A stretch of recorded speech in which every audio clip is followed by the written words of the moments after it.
What's up, guys? Welcome back to Newswave. Well, yesterday we had a ton of Legend of Zelda Tears of the Kingdom information get out online after Mr. Al-Numa showed off about 10 minutes or so of gameplay, also showed off a new limited edition system, controllers, the whole thing, and the strange part about all of it, that system has already leaked online, and we're going to go over that here today. Also, we are going to be taking a look at another live service game that's actually shutting down for an extended period of time after people already paid for it. And we'll also be talking about The Last of Us Part 1 for PC, as it looks like this port isn't going over so well for Sony. Guys, if you enjoy these videos, make sure you hit that like button, helps that a ton. And if new here to the Spawnwave channel, make sure you subscribe down below. And we're going to start today with Dolphin, the emulator for PC. It plays GameCube and Wii titles, and most people know about it at this point because you can do some pretty cool things with it. You can move up textures, resolution, frame rates, the whole deal, and some of those GameCube games still hold up pretty well. And now it appears that Dolphin is heading to Steam. We can see this posted up over on Overclocked, where they say, "We are pleased to announce our great experiment Dolphin is coming to Steam. Our store page is now live, and you can visit it with the handy widget below.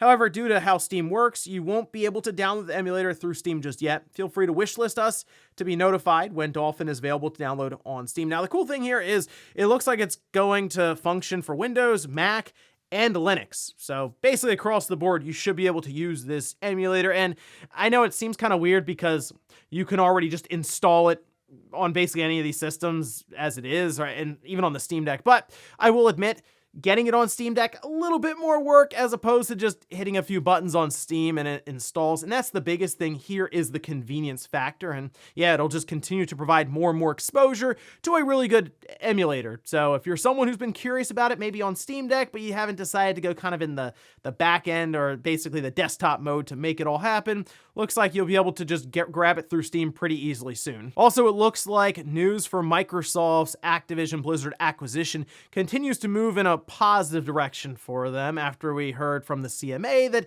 they don't seem to have any issues when it comes to the console side with PlayStation for competition to block the deal. Now it appears that Japan is basically saying, hey, you're good to go. We can see this posted up over on VGC, where they say Japan's competition regulator has concluded that it has no issue with Microsoft's proposed acquisition of Activision Blizzard and will not be blocking the deal. Quote, "Reviewed the transaction and reached the conclusion that it is unlikely to result in substantially restraining competition in any particular fields or trade, and that they have notified the parties that the JFTC will not issue a cease and desist order, resulting in the competition of its reviews." So I guess it's just heading through in Japan, which doesn't seem that strange, to be honest. Like, Call of Duty and all this, I know it affects PlayStation, Sony, of course, being a Japanese company, but in Japan, Call of Duty isn't really a massive thing. It makes more sense how in the US, or we see in the UK, the EU and all that it would be a bigger focal point currently. So there it is, another seemingly win for Microsoft as they head towards what I think is going to go through the acquisition of Activision Blizzard, and you know what, it could be happening, I think, as soon as May to get it all approved. Oh, and we just talked about how the eShop closed down for the Wii U and the 3DS, but there is one thing that was struggling a bit during that shutdown day that has to do with redeeming download codes, and it appears Nintendo is going to extend that time period a bit longer. This posted up over on Twitter from Nintendo saying, in addition, after March 28th, it was not possible to redeem the download number earlier than the scheduled time. So we've extended the redemption until 13:30 on April 4th. So basically April 4th, Tuesday. Please redeem again from the Nintendo 3DS Wii U eShop. So there you go. If you have some download codes that unfortunately weren't able to input because the errors they were facing, you should be able to do that now and go ahead and get those redeemed ahead of April 4th when it will be completely shut off. And guys, with some of the quick news out of the way, let's get into the bigger stuff. Let's start right away with The Legend of Zelda Tears of the Kingdom. An event did happen yesterday. The overall video was just over 13 minutes long, and a good portion of that, about 10 minutes or so, was E.G. Al-Numa actually playing the game and going over a couple of the mechanics. I say a couple because I think there's still a lot about this game that we don't necessarily know, specifically on the story side, obviously, but they did at least go over core mechanics that I think works to really differentiate this game from Breath of the Wild. I did an entire video yesterday just kind of reacting and talking about my thoughts for that video and different things, which include Fuse, that's really cool. Ascend, which seems like a pretty good shortcut from what was being shown for having to climb or scale a larger mountain, although I think that's going to play into some of the different puzzles. But the biggest one has to do with being able to fuse and move different objects around in the world that will most likely work to figure out things when it comes to puzzles and different obstacles that they throw up in front of you, as they showed off the ability to glue together parts like different logs and seemingly fans that would then propel you across a large body of water as a self-propelled boat. It was pretty cool to watch this in action, and then obviously people start to come up with different aspects of being able to create, I mean, they saw hot air balloons, large jets, hovercrafts, the whole deal. Weapons also being able to get combined adds a pretty cool aspect to the idea of crafting more on the fly, though, not necessarily going into a menu to do this. It's kind of just happening with things that are already there in the world. And them, of course, showcasing the large sweeping draw distances on the Sky Island,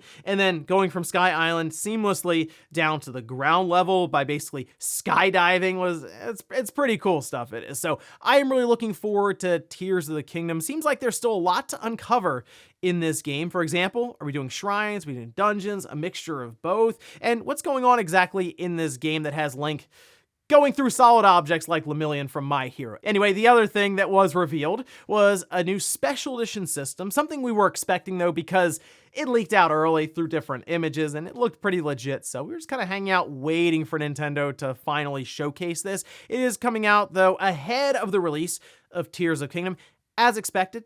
Remember, they do this with all of their different special edition systems, and they had a little trailer for it here. It's releasing April 28th. It's coming out at a price of $360, so $10 more than the typical OLED, as yes, this is an OLED system. Will not be coming with a copy of the game. That is something Nintendo's done for quite a while, right? Is that you just get the system itself. It does look pretty good though. I feel like the kind of the nice gold, the green there, and then with the dock, the gold on white. And then they did show off some other accessories. Specifically, we have a carrying case, and then we have a Pro Controller. The Pro Controller coming in at a price of $75, and then the carrying case coming in at a price of $25. These releasing alongside the game's launch May 12th. So I'm looking at this, I think I'm in for the Pro Controller. I don't really need another system. I have enough Switch systems laying around as it is. So the Pro Controller, I think it's good to have plenty of those at this point, so you can do 4-player co-op or multiplayer with some of these other Switch games, sure. But the other thing that really threw the internet off completely, and I gotta admit, threw me off a little bit too. There's a very strange leak that's happened here, as that special edition system is actually out in the wild now. There's a video that's posted up by Wood over on Beat 'em Ups where he unboxed the system. In fact, it appears he had the system before the announcement, but not from Nintendo. At least that's kind of how it seems. He kind of left the way that he got the system as a mystery, kind of fast forward that in the beginning, but yeah, he did show off the system being unboxed, and a lot of questions now obviously around this, but the system looks really cool. Again, it in person there are more than what we had with the rendering from Nintendo. It looks like a system that I'm sure many Zelda fans are going to be sitting in queues online or at different stores like GameStop attempting to get, as pre-orders were going live and they were selling out immediately. So hey, I'm sure scalpers will have a field day with this one as we get closer to release. Here's hoping we see more and more of these restocked so that people can get their hands on it. But yeah, odd situation to see this just kind of appear as an unboxing, like right after it got revealed from Wood over at Beat 'em Ups. Didn't see that one coming. Next up, let's talk about a live service game that is doing something a bit odd here, and that has to do with them shutting down for an extended period of time. And I guess that's not too weird, considering we see open betas happen quite frequently and then they get shut down and then they reopen later on. But this one actually topped the MPD sales charts last year when it first launched, and that's Multiversus. We could see this posted up by Gamatsu, where they say the Multiversus open beta that began on July 26, 2022, will close on June 25th, 2023, ahead of the free-to-play platform fighting game's full launch in early 2024. All right, so it's going to be shut down for a minimum of, I guess, 7 to 8 months. Early 2024, you figure that's maybe January or February. I guess it could also go into March. But they did an entire FAQ and write-up as to what's going on here. And from what I can tell, they're mostly shutting it down so they can prepare a run of content here. As they mention, hey, the cadence of release for different characters or maps or updates has to be very frequent. So maybe them just kind of getting things ready in the background ahead of their full launch, I guess, next year is paramount, as well as them reworking different things for balance in the game with the different characters and the battle pass setup, that sort of thing. But what I've noticed here, and it's just a very odd thing to realize, if you look at the NPD sales charts from last year when it first came out, remember they released it as a founder's pack because the game is free to play, but in order to get it on retail store shelves, you have to sell something, right? And in that case, they just added a bunch of extra goodies and stuff to a box that you'd get. Multiversus was number 1. So clearly it was popular when it first released. We had like 10 million players. It is definitely a popular game, but it started to dwindle when it came to the overall concurrent player count. And yes, that had to do with lacking updates. But to then turn off the online essentially for more than half a year is just, I don't think, a very good look at all. They said you could still play locally and offline. That's fine. You can use the training area and you also have access to the different cosmetics that way. But you are hoping that it does come back eventually. I think they will. There's always that possibility from what we've seen with these different live service titles that it just goes away. So here's hoping it does come back, because it seems like a game that has a ton of potential playing off of what we've seen with Nintendo and Smash Bros. Ultimate. So I guess we'll see as we head into 2024, but just know in June, yeah, a lot of that game is shutting down. It's a very unfortunate situation. Next up, we have another unfortunate situation. This has to do with Sony and The Last of Us Part 1.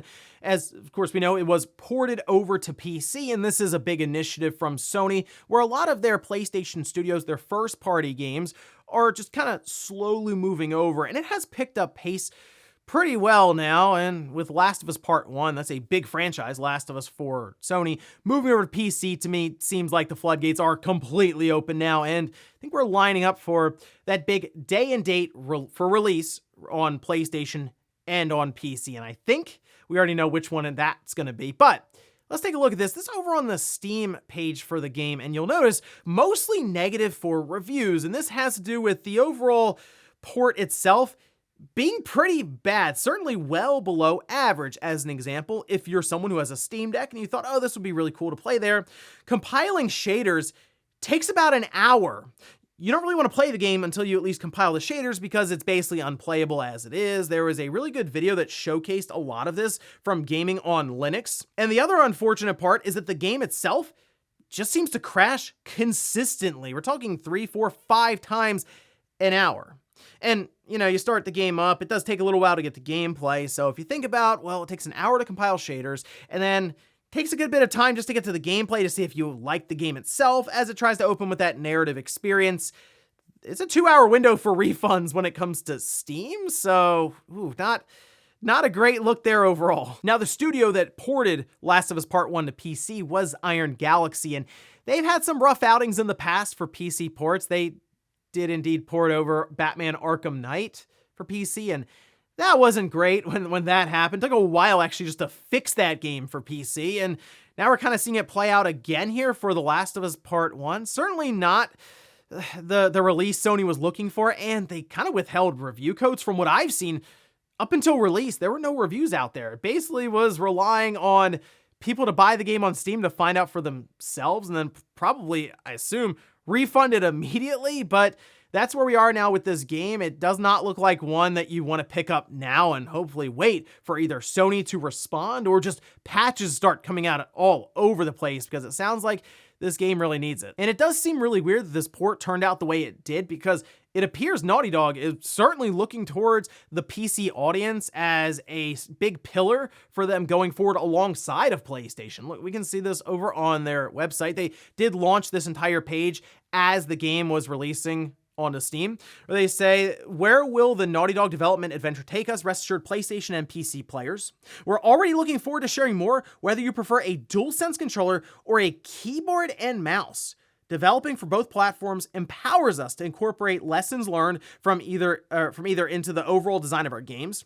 Sharing our stories and experiences on PS5 as well as PC is something that Naughty Dog has embraced and will continue to support moving forward. So here's hoping that their releases in the future are much better on PC. And the odd thing is, I thought this is why Sony acquired Nix's, to avoid this kind of situation, because when Horizon Zero Dawn came out on PC, it wasn't a great release, but it's nowhere near as bad as what we're seeing with Last of Us Part 1. So I believe the next game up from Naughty Dog, that being like their factions, their multiplayer for the Last of Us universe, will be on PC and PlayStation day one. So here's hoping that's what Nix's is really working on now, alongside of Naughty Dog, to make sure that port is significantly better at this point, that version of the game, since I believe, like I said, it's coming day one to both platforms. So here's hoping it's a better outing than The Last of Us Part 1. And in our last bit of news, let's talk about another special edition system that's leaked a bit early, not in the form of an unboxing, but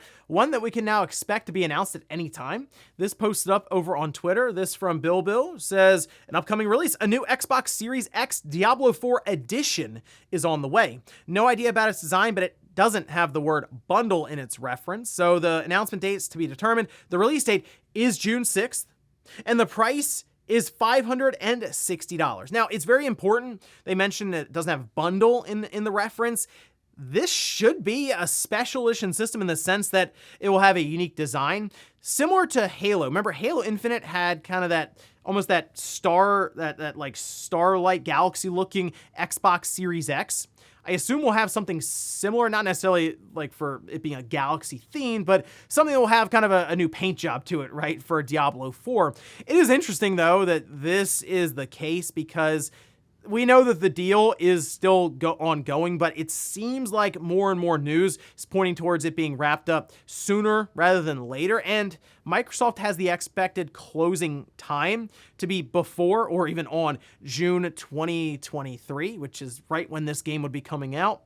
I don't think they'll have a Game Pass release ready by launch, as it's getting closer and closer, and they basically have to have, it sounds weird, but a specific version for Game Pass prepared for, like, to submit for the Xbox store.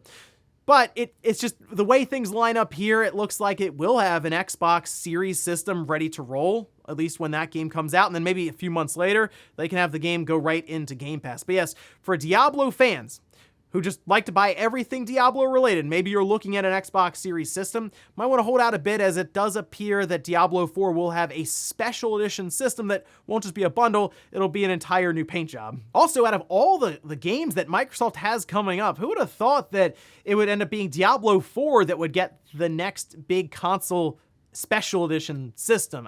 Hey, Starfield's coming up, maybe that's the third one, but this is just the second one I believe they've done since Halo. And before we go to the comment of the day, we're gonna take a look at the poll that I posted up yesterday, where I ask, after seeing the Zelda Tears of the Kingdom gameplay, are you picking the game up? 63% say yes, I'm getting it ASAP. 19% said maybe, I need to see more.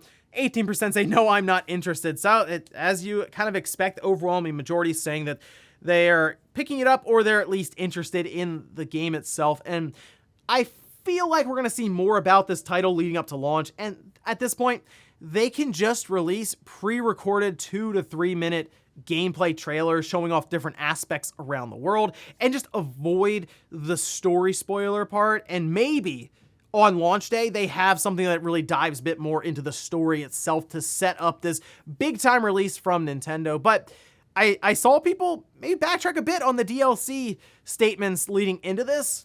And if you look at it, the gameplay mechanics when it comes to fusing, being able to rewind time for different objects, and going from sky to ground level, there is a lot here to separate it from Breath of the Wild. And I feel like we're going to get this game in our hands and realize just how limited Breath of the Wild really was with that open world. This looks like it's taking that game to the complete next level, and I don't think it'd be able to be something as simple as a basic add-on for Breath of the Wild, as they're gonna have to shape everything about this game and this world that we're gonna see in Tears of the Kingdom around some of these gameplay mechanics. So I'm very excited to check this game out, and hey, less than 2 months away at this point. And we'll finish up with the comment of the day, as you're seeing here.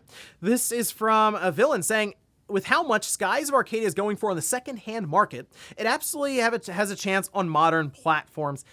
Yeah, on the GameCube, the price has continued to go up. I see it now, it's complete for $200 or so, maybe a little more. On the Dreamcast even, it's like $140 complete. So, and you don't typically see that with Dreamcast games as much. GameCube, yes, everything on the GameCube has just become expensive over time.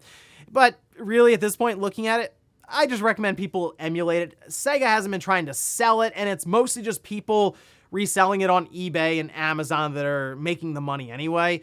So I would like Sega to actually do a re-release for it physically and all this, because then it's like, okay, now it's more accessible and you're buying from the main company behind it. But as of now, to be honest, if you want to try it out, just check it out through emulation. It looks really good, again, on Dolphin if you want to play it there, but it's definitely a game that I would seek out and try for yourself, because it was certainly made that interesting time period for RPGs back in the day. And ladies and gentlemen, that's going to do it here for Newswave. If you enjoyed this video, guys, hit that like button. If not, hit the dislike. Leave comments down below about everything we talked about here today. Was The Legend of Zelda Tears of the Kingdom. What'd you think of the gameplay that was shown? And were you surprised that the system itself has leaked out a month ahead of time? And then also, what about Multiversus shutting down temporarily, but for at least half a year? If you're someone who's been playing the game for a while, does that annoy you? And then The Last of Us Part 1 on PC. The port's not very good, but let me know if you picked it up and what your experiences were there. Thanks guys for watching, and I'll see you next time.